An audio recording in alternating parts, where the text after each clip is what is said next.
All right, I think we're live. I hope everyone can hear me. Please post something if you can.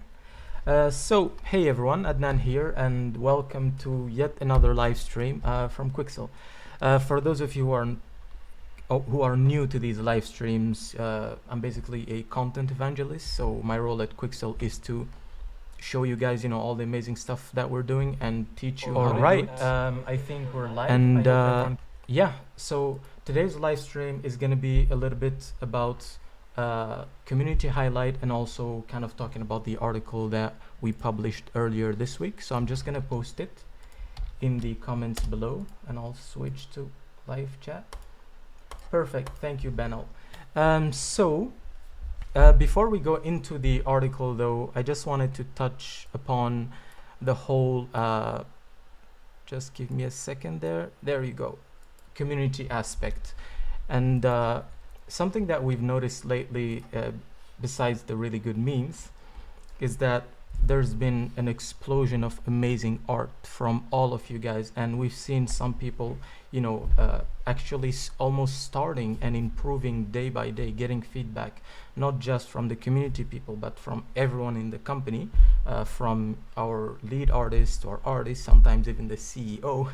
So it's really great. And yeah, you guys just keep posting more. I'm gonna be posting the link to this Facebook art community later on, and just remember, this group is made just for you guys to grow as artists. So if you're struggling with anything, just go there, post your questions, and someone will be there to answer.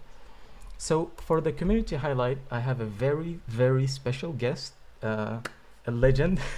So yeah, everyone please welcome Teddy Bergsman.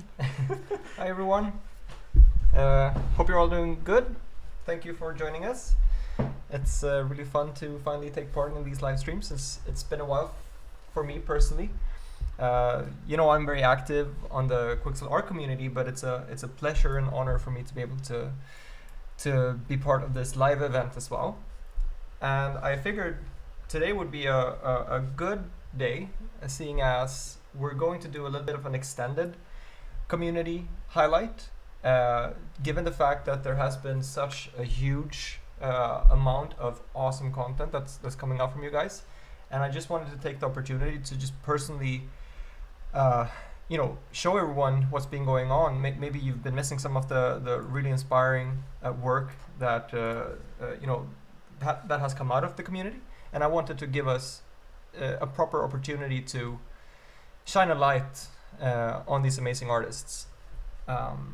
So before we dive deep into that, AB asked, can motion designers post their work on that page? I mean, if you're doing anything that you might want some tips and tricks on how to combine Megascans or Bridge or Mixer with your domain, feel free to, by all means. Yeah, I think it's very important to highlight that the art in this community is not reserved to a specific type of art, a specific type of industry or artist. So it's not just games, it's not just film, it's not just artists, it's everything. This is really a forum for everyone to grow and to be inspired. And I fundamentally believe that in order to provide maximum inspiration, we should view ourselves as a giant community of artists all around the world, working with all kinds of softwares and all types of industries. And I think it's super cool for maybe someone working in ArcViz, see what someone in games are doing, and vice versa. So we only encourage people from all walks of life and all industries to share your art. Perfect. So now we're just going to be scrolling through the Facebook community group, and yeah, so first off, I guess we're going to start with this one, Eric Dinoware.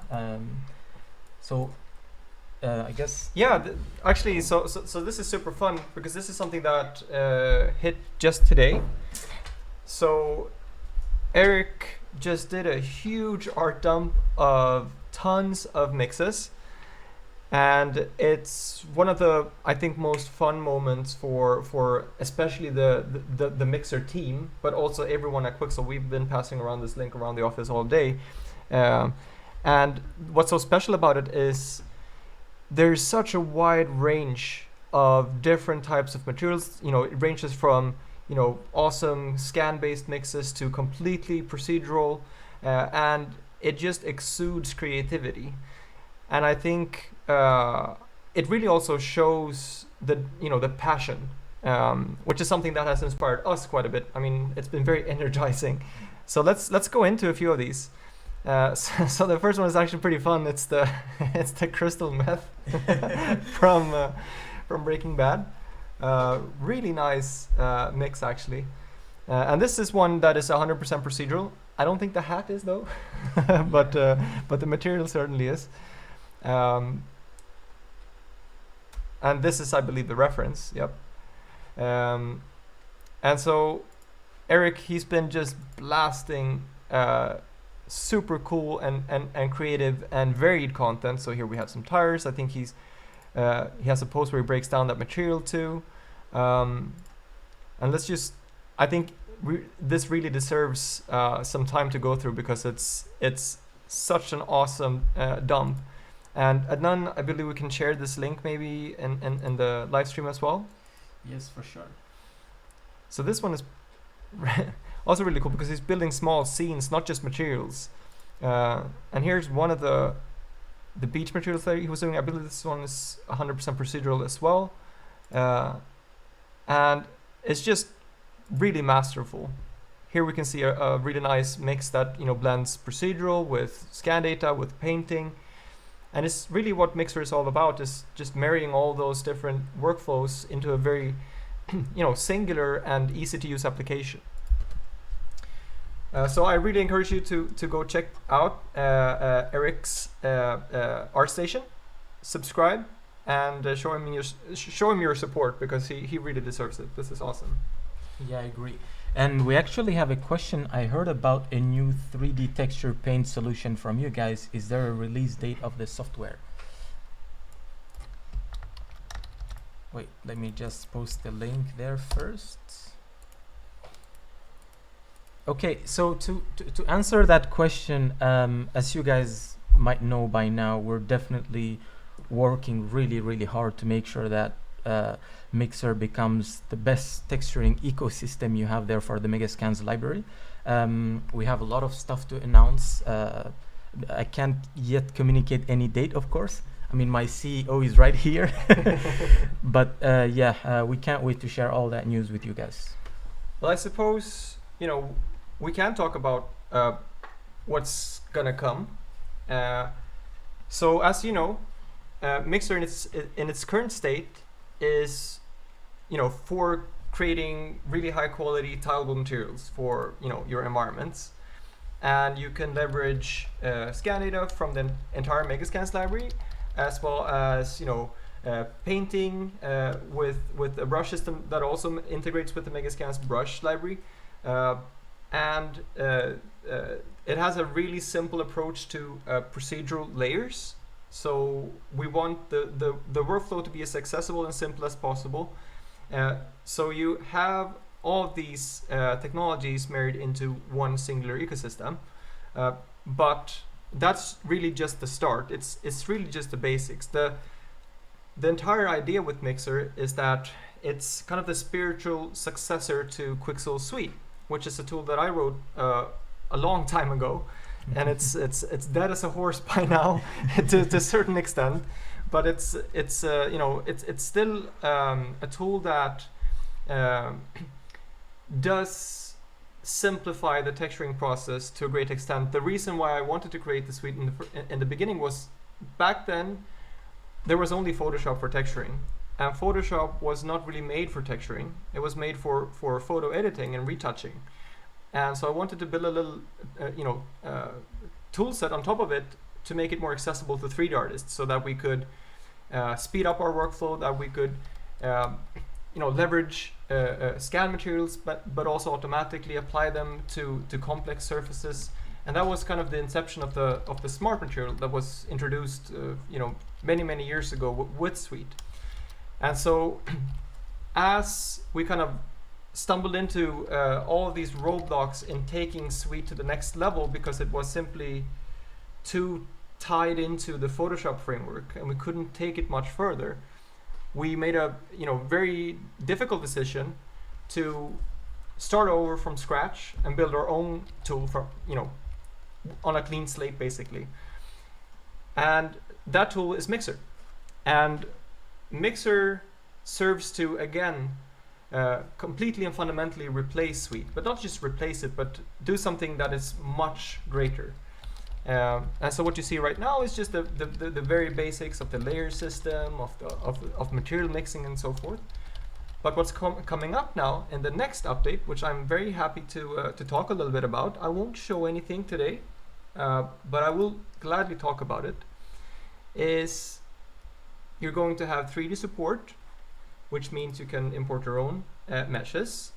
You're going to have obviously Megascans 3D support as well, so you can bring in Megascans meshes. And so it's going to have 3D painting. And it's going to have a very powerful new smart material system, which really aims to take it to the next level. Really utilizing the power of the procedural system that we have built into Mixer, leveraging the entirety of the Megascans library for really high quality and realistic smart materials. So this is something that we're currently playing around with every day here at Quixel. We're having tons of fun. It's super buggy. We still have some kinks to work out. But we're aiming to have a much fuller announcement, coupled of course with visuals and proper feature demonstrations very, very soon. So you can absolutely expect this. So I think that's all I can say for now. I hope that's okay. Yeah, I think that's more than enough. So I guess we'll go to Christopher Evans here before we go back to our Quixel community Facebook group. Oh yeah, Chris Evans has been doing some awesome stuff with Mixer, and not just creating fantastic looking mixes and really leveraging the procedural aspects of Mixer in combination with the scan data, but also sharing his knowledge. He's been creating really good tutorials that really break down how Mixer works from the ground up. They are very beginner friendly, yet they produce very advanced results. So if you're new to Mixer and you want to try it out, definitely check Chris Evans out, because he's been doing some kick-ass stuff.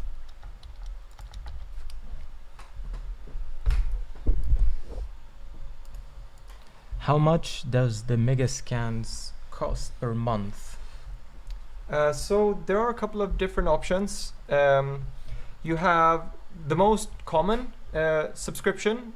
It's $29 per month with 80 points, which means that you can download about 40 surfaces or 15 3D assets per month. If you subscribe for a year, it actually it's a really big discount. It's like you're getting 3 months for free, and you get all the points up front. But there's also a super cheap option, which is the $9 per month subscription. But that gives you mostly access to Bridge and Mixer. But you have the opportunity to kind of buy points off the shelf through what's called top-ups whenever you need. If you might only need access to the tools for an extended period of time, but every now and again you want to top up with some points, then you can do that through the $9 subscription. What we're trying to do overall is we're very much of the opinion that high quality content that was previously reserved for just the top tier of the industry should be available to everyone.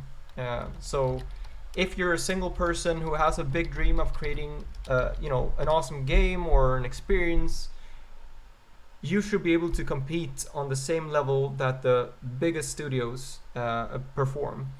And so for us, it's been very important to democratize this high quality content, but not just the content, but also the tools that make it easier to create really cool experiences. And that is something that generally underscores everything that we do as a company. And that's why if you've been a customer for a long time, you can kind of see how we're trying to make the pricing and the access more and more accessible. Okay, so now we're going to be talking a little bit more about the community group on Facebook. I'll just give you a quick rundown and I'll let Teddy comment on specific pieces here and there. So like I said earlier in the live stream, there has been an explosion of really amazing arts all over, and yeah, we can't be thankful enough for you guys. So the first one that we saw today actually was this sci-fi mix that kind of reminds me of the Endo days, actually, of sci-fi. So Yeah, so actually the first tool that we ever released, this is about 9 years ago, as Quixel. But before then, I think it was almost 11 years ago that I wrote the first tool. It was just a tool that allowed you to create normal maps really quickly without having to use a 3D modeling tool. So you could basically just paint the normal maps in Photoshop or use selections and vectors and so forth, and it was just quicker. We're bringing a lot of that functionality back, but into Mixer in a more interesting way. Right now, it's very basic. You can definitely leverage the procedural system that we have, but it will not compare to the types of features that will come in before Mixer enters what's called the gold candidate, which is the final release. As you might know, Mixer is still in beta, so it still has quite a long way to go. But just so that you guys know, we're working super hard on constantly improving Mixer, obviously with your feedback. And the thing is that it will it will not only replace Endo and Dido, but it will go quite beyond that. So we're super excited to show you. The team has been growing quite a bit, the Mixer team. It used to be just one guy for the longest time. Now it's actually a team of 10. And so the next release that you can see, you will notice the difference. Let's just say that. yeah, definitely. It's quite a big update, and we're really excited to show that. So the next piece that we have is from Jeffrey Quiambao, I guess. And yeah, this is just an amazing use of Megascans assets, to actually help your composition, because he doesn't just have one character or one environment. It's really everything. It's a really great piece. And let's check the other one over here. This one is from someone who works at Quixel. And this is just really, really good. I mean, this kind of renders almost kind of predicts what the industry is gonna look like in a few years, where you have ArchViz, video games converging at one point where anyone can create all sorts of scenes, and it has that kind of clean effect of offline renders, but all the rocks and the trees and the overall composition give it some kind of game-ish feel, that you can feel that you can walk in this environment, and it's really, really nice. So let's check this one. This one I thought was really, really fun. It's an homage to Counter-Strike. Not too different from what Victor did a few months ago with DE Dust 2. Here we see Inferno. So anyone who's played Counter-Strike, I for one have played it a ton. I think we'll enjoy this quite a bit. And Jean-Baptiste leveraged Megascans and Mixer a lot for this one. So I'll just post the link here for you guys.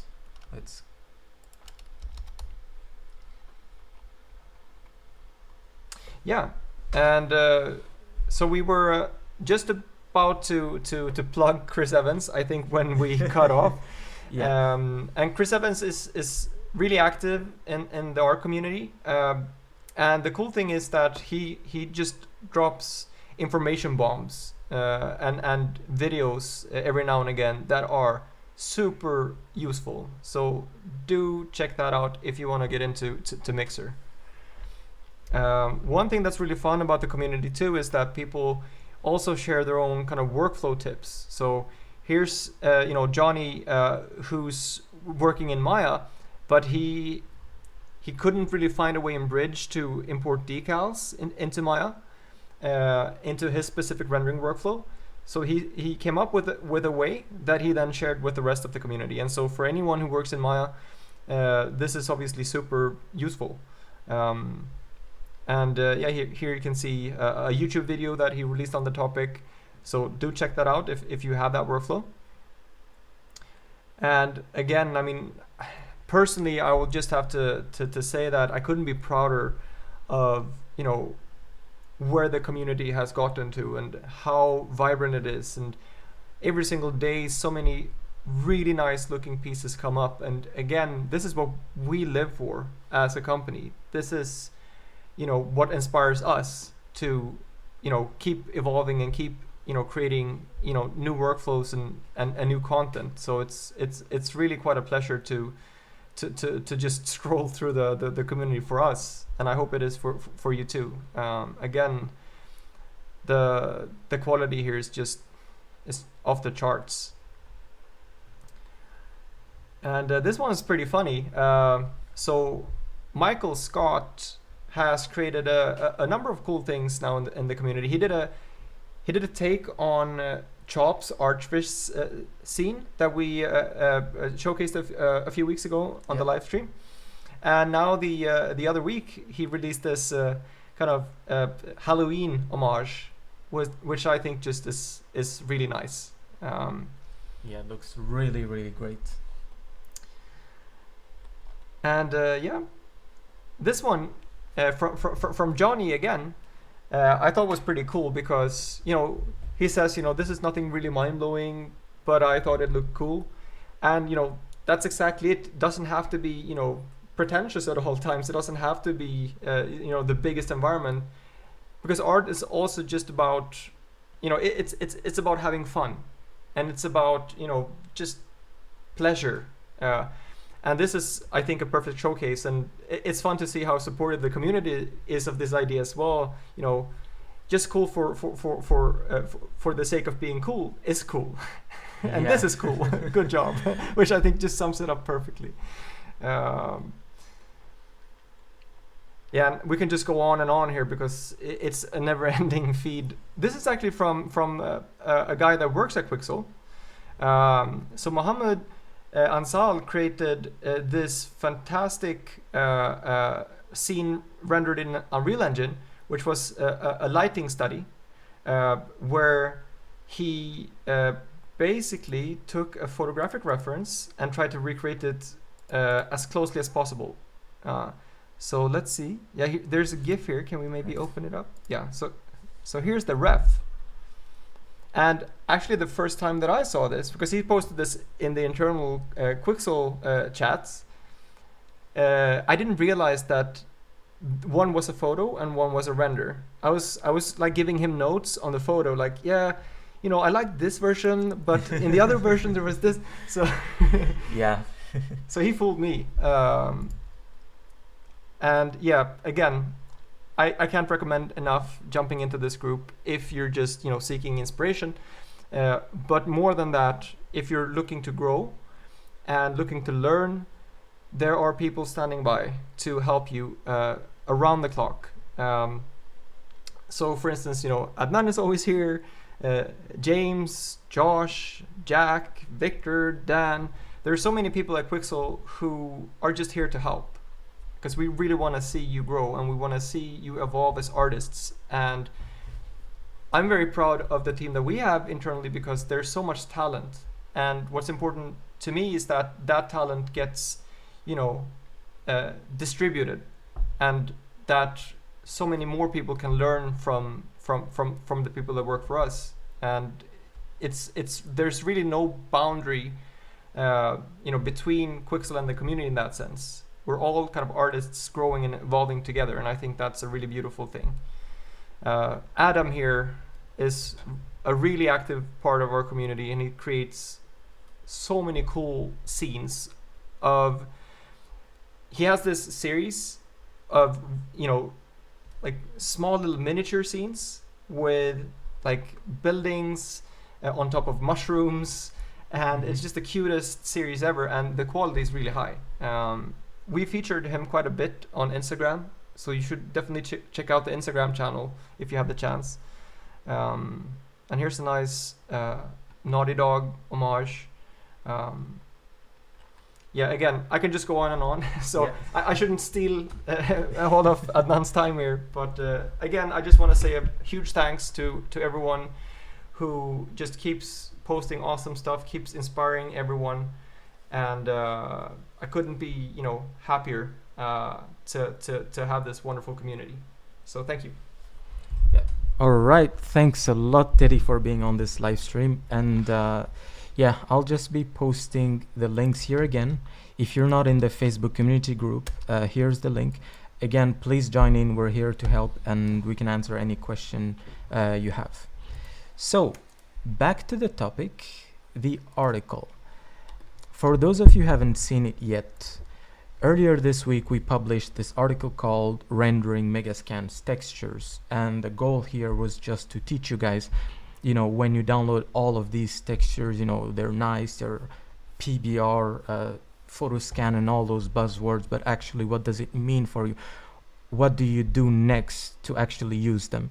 The audience of this tutorial was kind of mostly beginners, but also intermediate users, because we don't just go into here's an albedo, it represents color, but also here's how you can take just any surface and try to push it to the next level.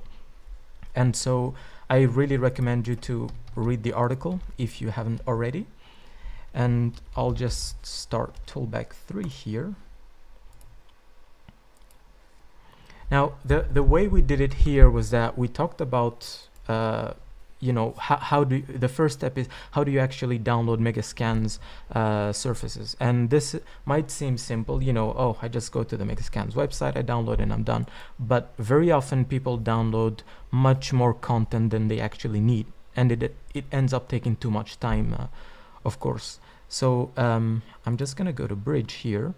And let's say you wanted to download this nice stone floor right here. And if you're trying to use something like Unreal Engine to create your surface, or Marmoset Toolbag, let me just answer this one. In the article you mentioned using AXR format for displacement. Okay, yes, I'm gonna go quite in depth, no pun intended, into bit depth and displacement maps and why you should use EXR or PNG instead of JPEG later on. So when you click on an asset in the Megascans library within Bridge, you're gonna have these two options. You have the asset info and the download settings. You have all these different checkboxes, and generally you only have a few of them: the albedo, displacement and roughness, that are checked by default. You don't have the AO, cavity, gloss, specular, and so on. And this is because these textures are the most generic maps that you're going to be using on a daily basis. However, we also have a material preset system that allows you to pick up what software or workflow you're actually trying to create your art in. So if I click on Unreal, I'm just going to have my ambient occlusion added, for instance, and from there I can download it. Now I'm just going to go to my downloaded tab over here, and I'll give it a sec. Let's select this asset over here. When you have an asset that has been downloaded, you're going to see this export settings section over here, and just as usual you can pick up what resolution. So if you download in 4K, for instance, you can downscale at 2K. Later on we want to give you the possibility to choose your own custom resolutions, and if you download in 8K you can downscale from 8K to 4K, 2K, and so on. And usually the Megascans library, if you check the resolution here, you can only download within JPEG or EXR for now, or both actually. However, once you download your textures, you can convert them in multiple different formats, from EXR to PNG and TGA and so on. So that's actually really recommended to use when you're using something like Unreal Engine. And what I usually do is I just download my textures in EXR, and from there I can convert it back to literally any format that I want. And the reason behind that is simple. EXR is the highest quality format available like in the world, And by downloading that instead of JPEG, you actually have a guarantee that you can downscale and convert it to any format without losing any information in your textures. Let me just double check this comment. What is the cavity map used here? Yes, so the cavity map, I actually remember I had quite a few questions in one of the live streams where someone thought the cavity map was similar to a cavity map that you would bake in something like Marmoset Toolbag. And there's a huge difference between that cavity map and this one. This one basically represents specular highlights, and the other cavity just highlights your convex and concave shapes. Yeah, cavity map essentially just subdues specular reflections in the tiniest of cavities, essentially. So it acts as a little bit of a specular multiplier, you could say. So it minimizes reflections where there shouldn't be. And that is simply because a physically based renderer, however, more accurate it is than previous rendering technologies, it's not accurate enough to be able to perfectly simulate the micro surface reflections and so forth, and that's why a cavity map can be useful. And to answer a question here, recommending to use 4K or 8K for Unreal. I mean, it depends on your asset, really. If you're trying to do a close-up shot of something, feel free to go with 4K or 8K. It really depends on your use case. If it's just a portfolio scene, again, you don't have to. And this is something that a lot of artists, I think, should give themselves some slack. Like, you don't have to go to like 1K textures when you're rendering portfolio quality. You can present your optimization passes in your breakdown. However, if you want to present high quality stuff, always feel free to double the resolution. If you're creating a world, however, then it's a different story. You need to optimize your textures because you want to be able to navigate. So probably staying between, I'd say 2K and 4K, like quite rarely, would be the best case scenario there. So let's see, man, too many comments. There was a question about displacement maps. Why the article recommends to use EXRs instead of JPEGs, and I think it's important to separate different workflows here, because if you're working with a game engine, then definitely an 8-bit 8-bit displacement map is totally fine. You wouldn't ever want to use a full 32-bit displacement map really for a game engine. Yeah. And the difference between the EXR and the JPEG is just that it's bit depth. So JPEG is 8-bit, which means that it doesn't have as much information. It's basically only 256 levels of gray.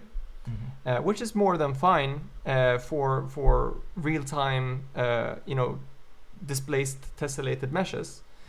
But for something like an offline render, which does not really that often rely on normal maps, they rely exclusively on displacement maps. You want the widest possible range. And so a 32-bit map, which is basically an EXR, it covers millions and millions and millions of minute differences in values that allows you to extract even the smallest grains of sand and really accurately simulate the volumes of the surface. Yeah, and we actually go more in depth into all the specifics of 8-bit depth compression and why you should use which texture format as well, not just JPEG or EXR, but everything in between, like I said earlier, PNG, TGA, and so on. So yeah, once you're sure of your parameters here, you can just hit export and you're gonna send your textures to your preferred application. In this case, that would be Blender.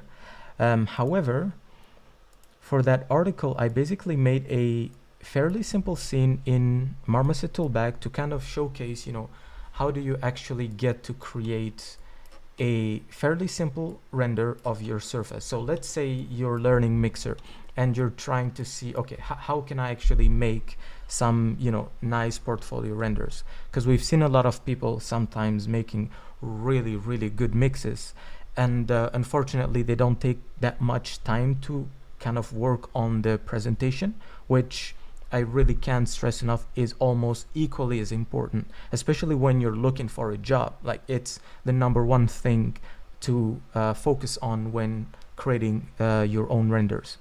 So for this one, the shader setup here was extremely simple. I literally just dragged and dropped my albedo, roughness, normal, and displacement. I made sure that I had a fairly low displacement scale over here. And if we actually rotate around it, you can see that it's actually just fine. And this is actually using, I think, a EXR displacement. So let me just enable that one again. And yeah, this would be the difference, you know, without the displacement, without the normal, without the roughness, and so on. We discussed that again in the article about why all these textures matter. But in short, whenever you're trying to render any surface in a PBR render, always make sure that you have these basic textures. Not necessarily displacement, but just albedo, roughness, normal. Depending on, you know, maybe you want to optimize or something. There are a lot of textures that are optional, and displacement is certainly one of them. Like, if you're making a game, most of the games that you've played on console, for instance, most likely don't have displacement, or sometimes just in restricted scenes. And for portfolio use, again, it's totally fine. But yeah, just keep that in mind to not, you know, rely on it only to actually have some quality in your renders. So this is basically the first frame over here. And if I go back to the other render, you can see that, you know, just a fairly simple animation, completely different style. But the goal here again was just to try out different kind of camera movement and animate, and then literally do some sort of breakdown if I was going to post this on ArtStation and talk about, okay, this is a mixer surface that I made, for instance, and here's how I did these details and so on. Yeah, I agree. We have come a long way, and that's partly thanks to the normal and displacement, because if you look at the article, we actually do get to a point where we only have the diffuse and a very basic normal and roughness pass, and it looks really, really simple. So I think it's textures, but there's also a lot of post-processing that happens in there, and thankfully all render engines and game engines have come a long way in allowing you to create amazing post-processing effects as well.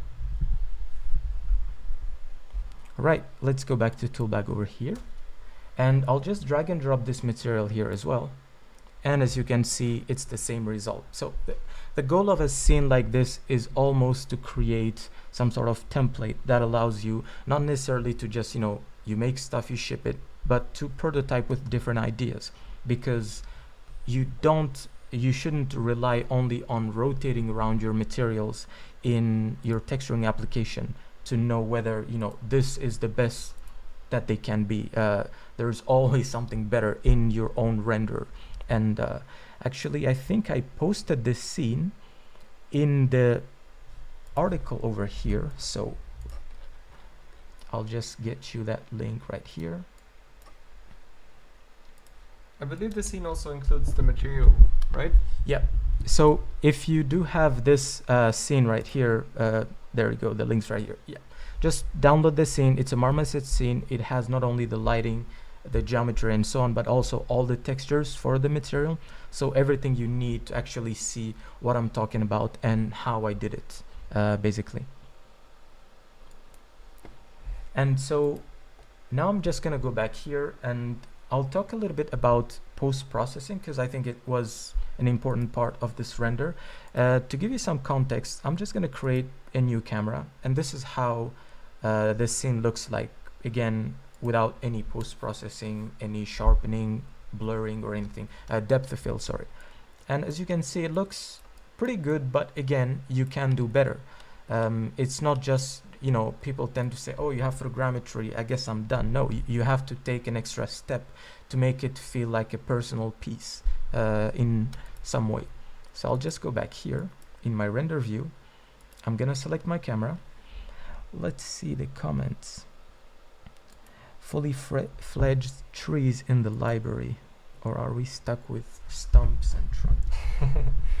Yes, there is a chance of fully fledged trees. Not just a chance, it's a guarantee.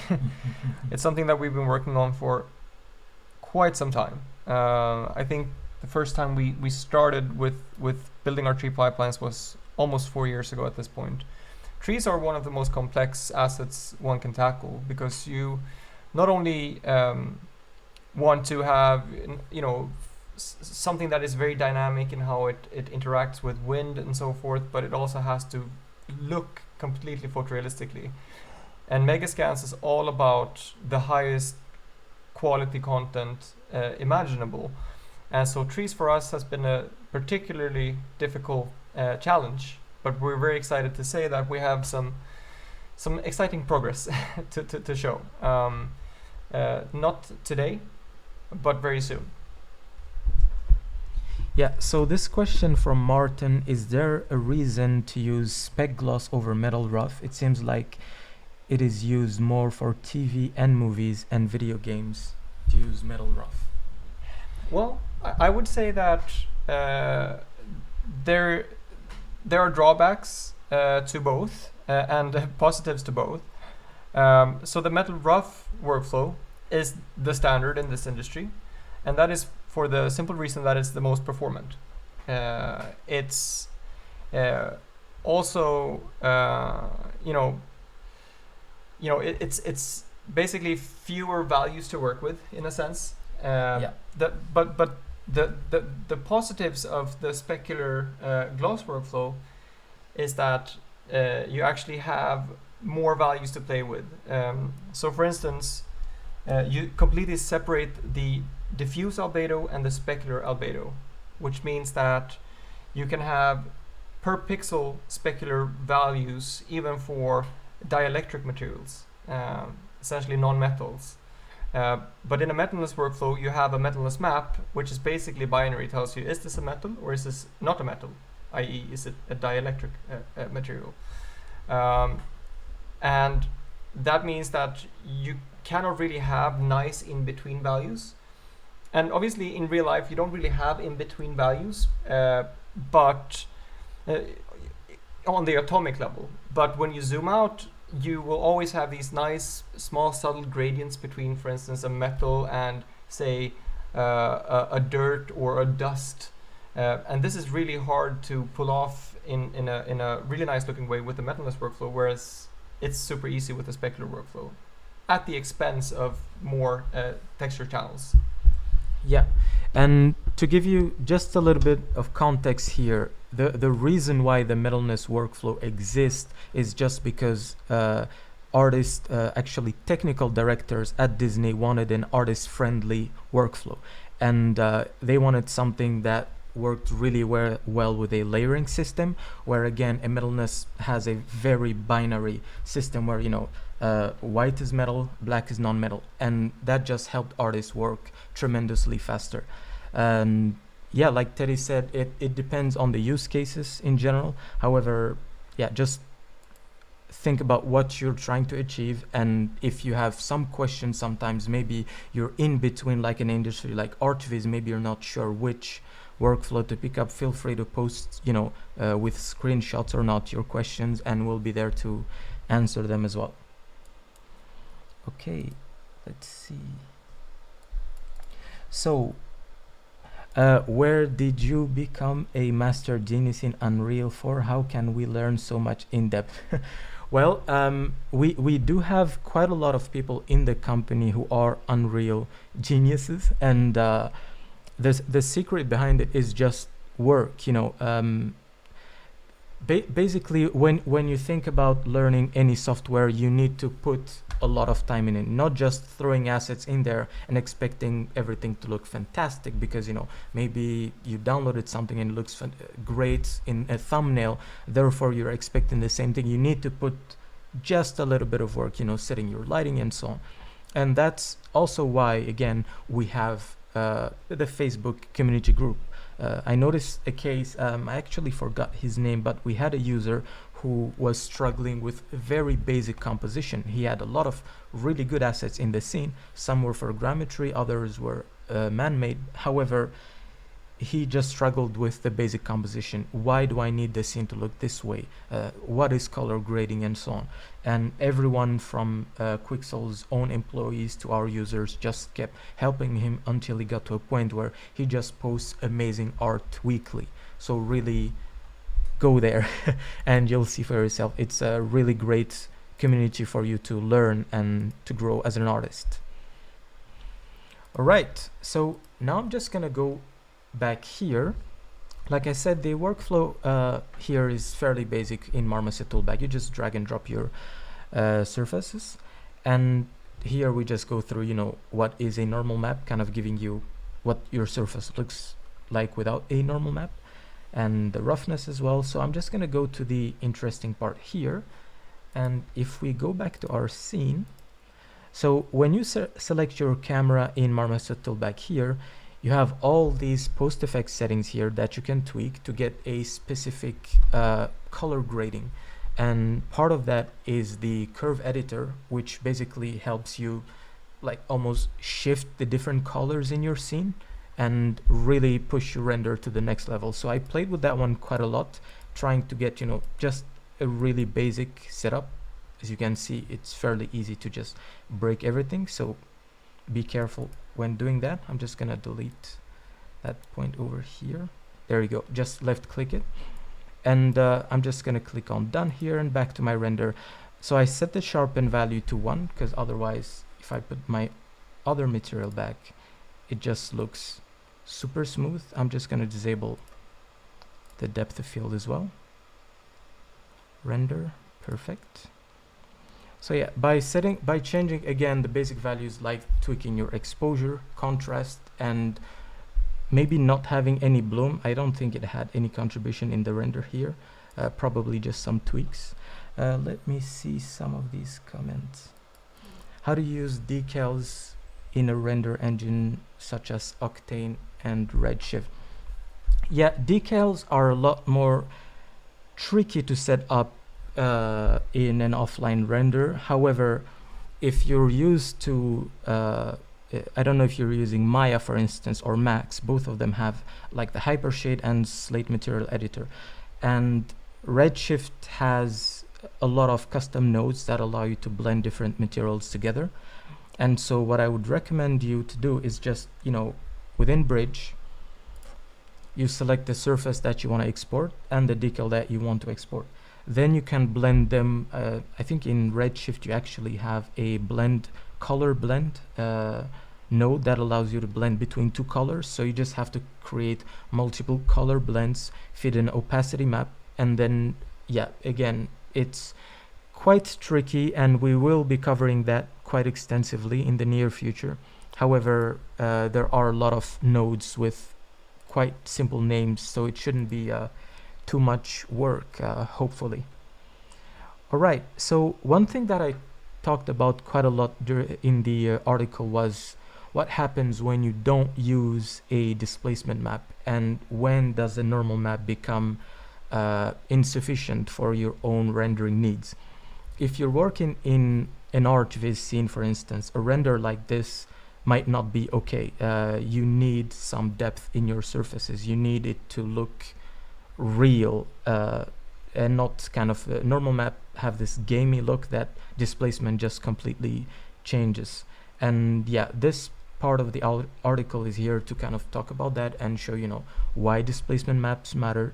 And Teddy covered this quite extensively already, but we also go in depth into bit depth and, you know, why it matters and all the math involved to give you a brief overview of, you know, when downloading 8-bit depth displacements, what can you expect, and when downloading 16-bit depth, and so on and so forth. So I think we're almost done, but I probably have another like 10 minutes of stuff to cover. So now in this section here, again, we briefly touched on when you want to export your texture to any external render engine. Let me just look at the question. How to use displacement. How to use displacement without subdividing the geometry. So the most basic solution here is to use parallax occlusion mapping, and I definitely recommend you to check our tutorial by Jack McKelvey. I'll just post that one in a second.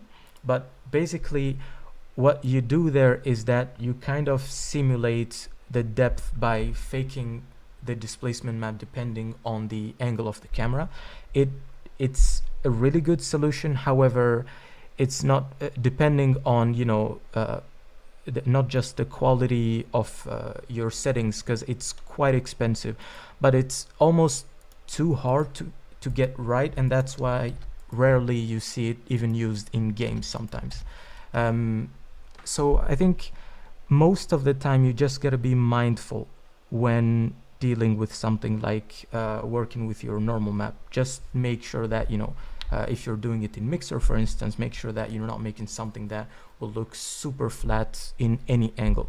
And if you feel like you absolutely need some displacement map, then you can either play with displacement and parallax and see the pros and cons. Again, for portfolio usage, I don't think none of them matters that much unless you're trying to show your actual technical skills, in which case it's actually really good for you to talk about both methods and maybe expand on why you used one over the other. So let's see. Yes, don't worry, trees are coming. And so another thing that we did in the final render, because this one was fairly simple, I basically just picked up a camera angle over here and I had some really simple post-processing, and then I animated the camera. For those of you who aren't familiar with Toolbag 3, I'm just gonna select my camera over here and I'll delete all my keyframes. Yes. And so to animate your camera, you just have to select the transform layer over here. You add a keyframe and then you move to the end, you add another keyframe.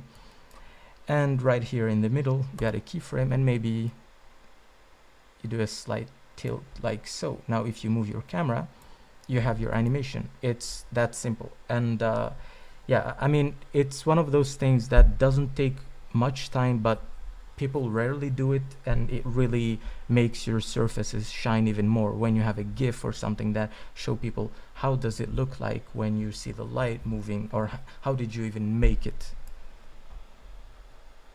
So do you guys use world aligned materials for custom meshes in UE4? We actually do. So the current version of the live link has a world aligned blend shader setup that basically allows you to align something like moss and snow on any specific angle.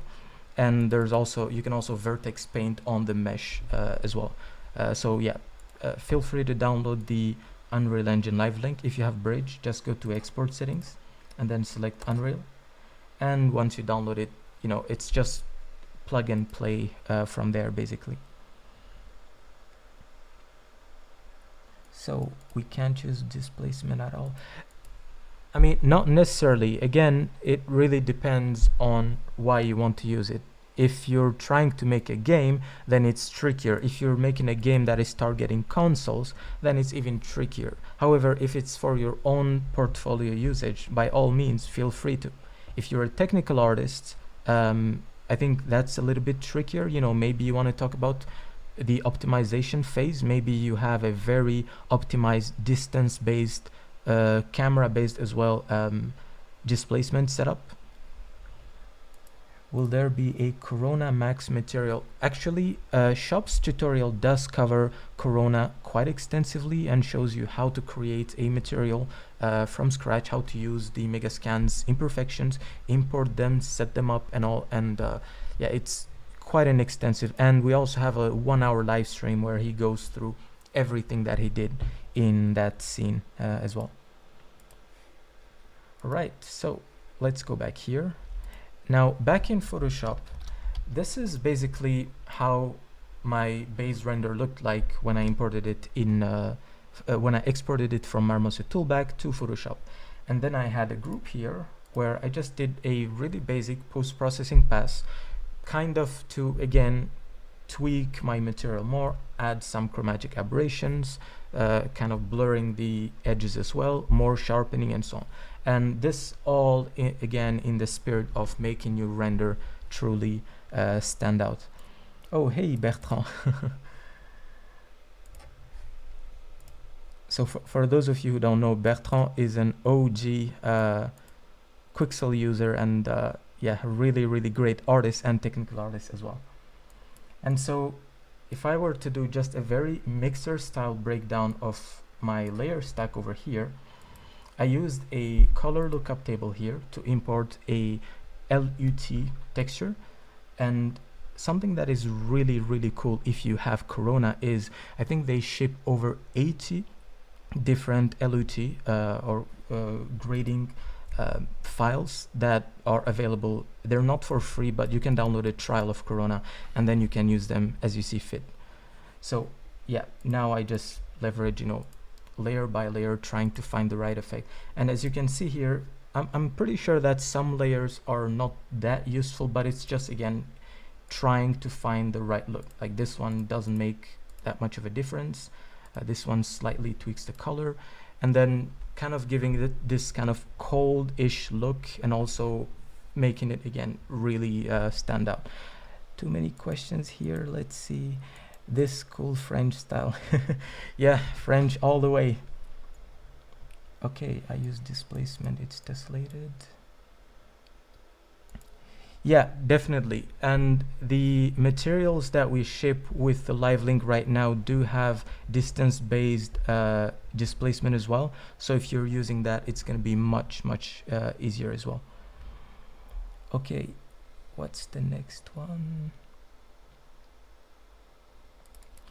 Yeah, for sure. And something to keep in mind when you're dealing with displacement maps in a real-time software is if you're applying it just on a plane, always make sure to tessellate that plane or subdivide it maybe by 4 or something, just to have enough geometry. Because if you create an enormous plane like 100 by 100 meters and then you apply displacement over it, you're gonna have to have some really high settings, and that's just not gonna be super optimal for your render setup. Let's see. I don't know why it always glitches in my landscape. Yeah, there's actually a bug. I think it's fixed in 4.23, but in 22 there was a bug where if you looked at your displacement, at any surface that had displacement applied on it from the top, it actually starts glitching. I think they fixed it now. It was a material editor issue. Yes, actually, the shader does come with the crack-free displacement checkbox. Oh, hey, Joe Garth, and good to see you here.